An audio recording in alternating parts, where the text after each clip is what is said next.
Assalamualaikum warahmatullahi wabarakatuh. Selamat siang anak-anak. Bagaimana kabarnya hari ini? Ya, semoga semuanya sehat dan juga kalian harus tetap semangat untuk melakukan pelajaran pada hari ini walaupun dalam kondisi pandemi dan kita masih belajar di rumah.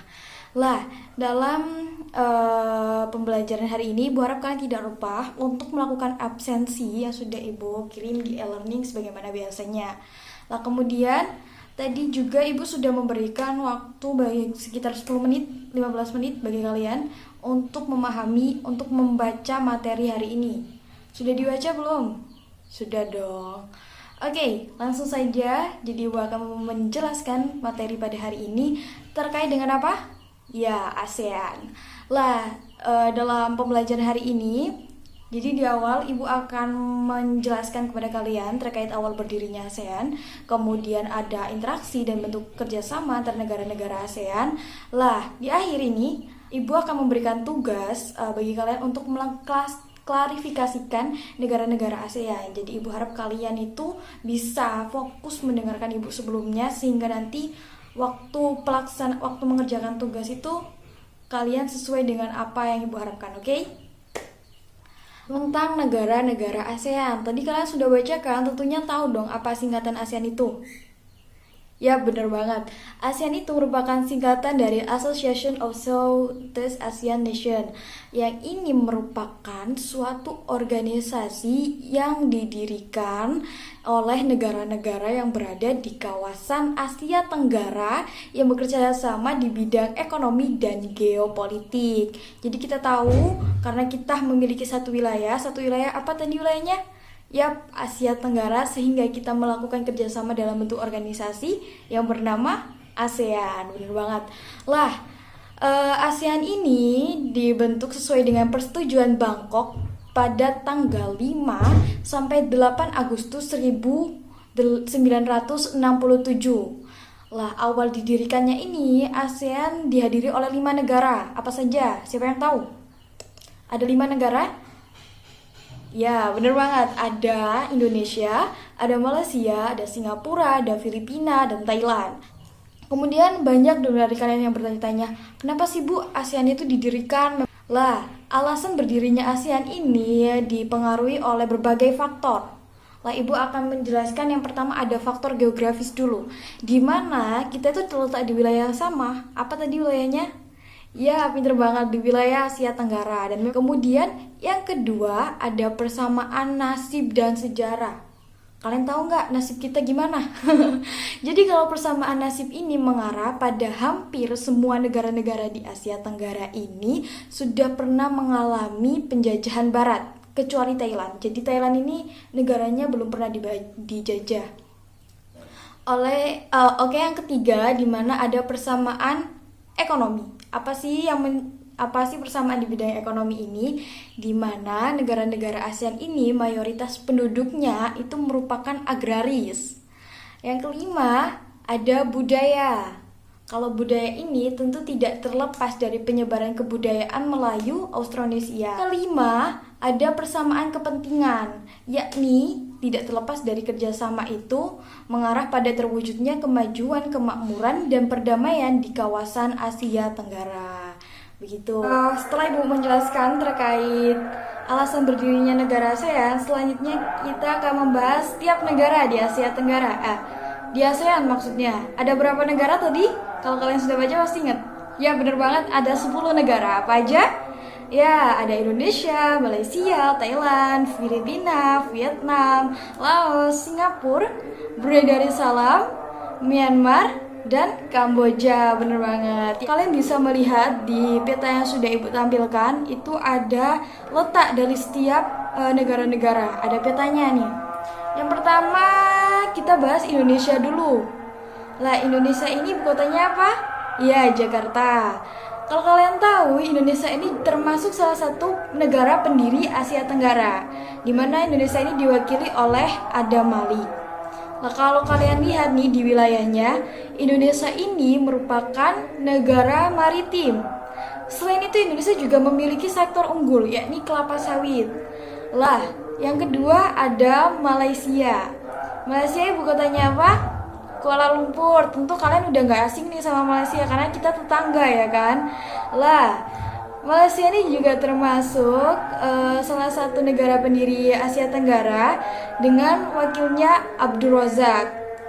Kalau di Malaysia ini yang diunggulkan itu ada pada sektor bahan mentah, kayu, kelapa sawit, dan minyak bumi.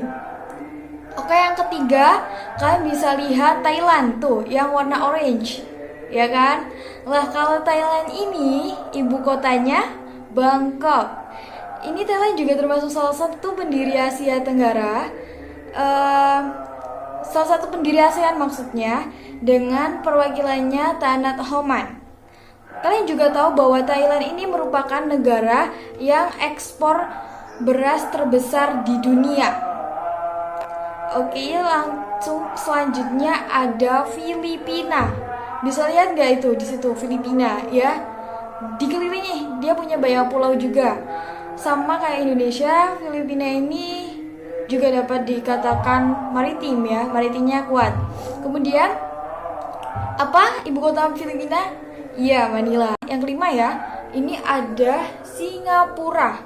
Tuh kalian kalau lihat itu di peta, Singapura itu negaranya kecil banget.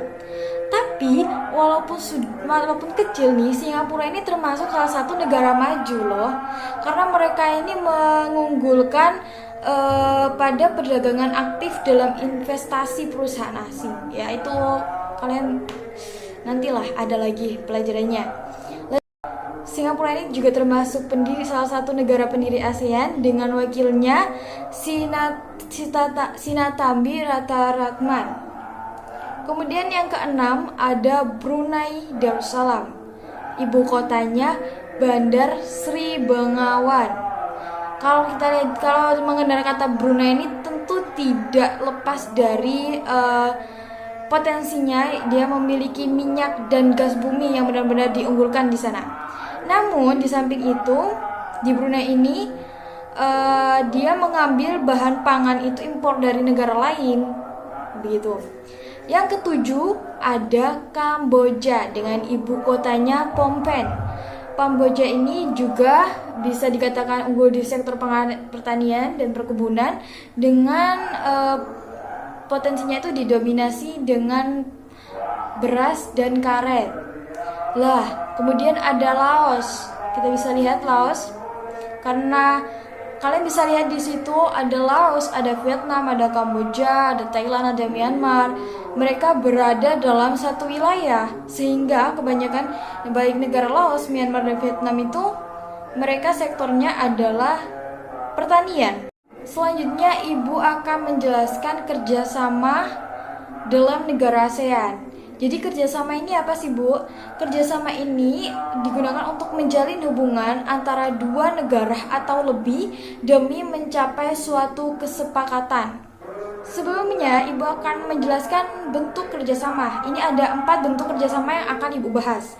Yang pertama ada kerjasama bilateral. Ya, kerjasama bilateral ini merupakan kerjasama antar dua negara karena saling mendapat keuntungan atau memiliki hubungan yang baik. Begitu. Kerjasama antar dua negara, singkatnya begitu. Apa tadi? Ya, kerjasama bilateral. Contohnya nih, kalau bilateral ini contohnya Indonesia dengan Arab Saudi nih dalam kerjasama haji. Lah itu bisa dimasukkan kerjasama bilateral. Kemudian ada yang kedua, ada kerjasama multilateral.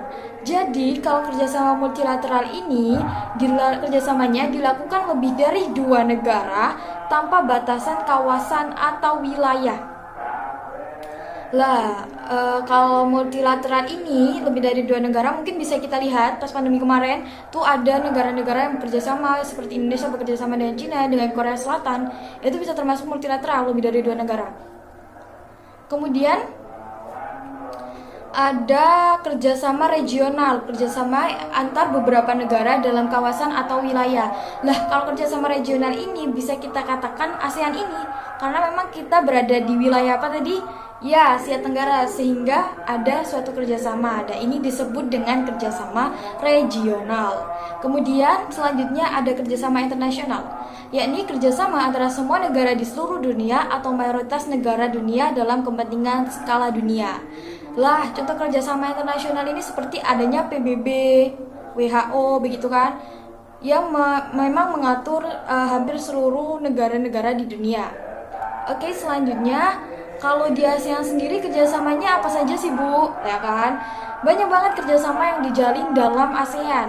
Kita bahas yang pertama ada di bidang politik nih. Kalau di bidang politik ini anggota ASEAN itu bersepakat bahwa kawasan ASEAN ini bebas senjata nuklir. Jadi tidak ada lagi senjata nuklir ya. Sudah menjadi dapat dikatakan kawasan yang aman.